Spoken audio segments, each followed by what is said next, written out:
আগামীকাল থেকে শুরু হচ্ছে এসআইআরের কাজ। বাড়ি বাড়ি গিয়ে এসআইআরের কাজের একেবারেই শুরু করবে বিএলওরা এবং তারই প্রস্তুতি কিন্তু একেবারে চূড়ান্ত চলছে। আমরা রয়েছি, একজন আমাদের সাথে রয়েছেন বিএলও ডাব্লু নাথ, আর তার সাথে কথা বলবো যে আগামীকাল থেকে যে এসআইআরের কাজ শুরু হচ্ছে কীভাবে করবেন এবং কতটা প্রস্তুত রয়েছেন।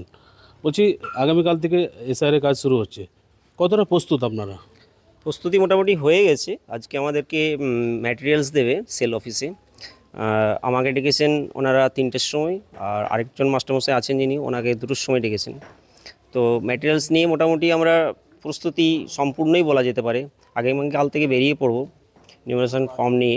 বাড়িতে বাড়িতে গিয়ে প্রথমত আমাদেরকে বিলি করতে হবে। মিনিমাম আমাদেরকে 3বার যেতেই হবে। তো এইভাবে নিউমারেশন ফর্মগুলো বিলি করার পর আমরা মোটামুটি গার্জেনদেরকে বলে দিয়ে আসবো যে আমরা কিছু একটা সময় দিয়ে দেবো, 3 দিন পর বা 4 দিন পর বা 1 সপ্তাহ পর আমরা আবার আপনাদের কাছে এই ফর্মগুলো নিতে আসবো। মোটামুটি প্রস্তুতি। বলছি, দেখুন, যাদের বাড়ি যাবেন আর সেই বাড়িতে গিয়ে দেখলেন তারা নেই বা তারা বিদেশে রয়েছে, তাহলে সেই ক্ষেত্রে আপনাদের কী করণীয়?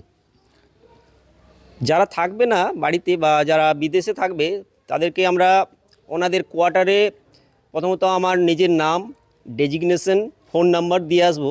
আর প্রতিবেশীদের বলে আসবো যে আমি এসেছিলাম, আমরা 3বার আসবো, একবার নয় 3বার আসবো। 3বার এসে পড়ে ফর্মটা ওনাদের যদি কেউ উপস্থিত না থাকে, প্রথম দিন যাব দেখতে পেলাম না, সেকেন্ড দিন যাব দেখতে পেলাম না, থার্ড দিন যাব, যদি কেউ না থাকে তখন আমরা সেই ফর্মটা প্রথম দিনেই অ্যাকচুয়ালি কোয়ার্টারের কোনো দরজার ফাঁকে বা নিচ দিয়ে ঢুকিয়ে দিয়ে আসবো। আর প্রতিবেশীদের বলে আসবো যে আমরা ফর্মটা দিয়ে গেলাম। আমাদের কাছে তো একটা মোটামুটি রেজিস্টার আছে, সেই রেজিস্টারে প্রত্যেকটা হাউস হোল্ডের কতগুলো করে পরিবারের সংখ্যা আছে, ভোটার্স আছে, সেগুলো আমরা বুঝতে পারবো।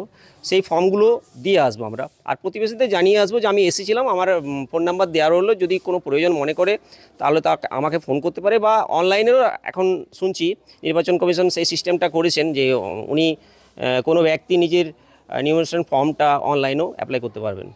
বলছি, সেক্ষেত্রে যাদের ধরুন অনেকদিন ধরে বসবাস করছে বা ডকুমেন্টস যেসব মানে পরিচয়পত্র বা কোনো আইডেন্টিটি যদি সেক্ষেত্রে না থাকে, তাহলে সেক্ষেত্রে আপনারা কি বলবেন ওদেরকে? আমাদের তো মোটামুটি এখন কোনো ডকুমেন্টসের কথা বলা হয়নি। এখন আমাদের 1 মাসে যেটা হবে সেটা আমরা ফর্ম দেবো, নিউমারেশন ফর্ম দেবো, নিউমারেশন ফর্ম নেব। ডকুমেন্টসের কথাটা 1 মাস পরেই জানা যাবে কী হবে না হবে। মানে আপনারা কি একেবারে প্রস্তুত রয়েছেন যে আপনারা কাজ মানে করতে পারবেন বা কোনো রকম বাধা হবে না বা সমস্যা হবে না? না, বাধা হবে না বলাটা ভুল হবে, কারণ আমরা 3 দিক থেকে আমাদেরকে টানা হিচড়া চলছে।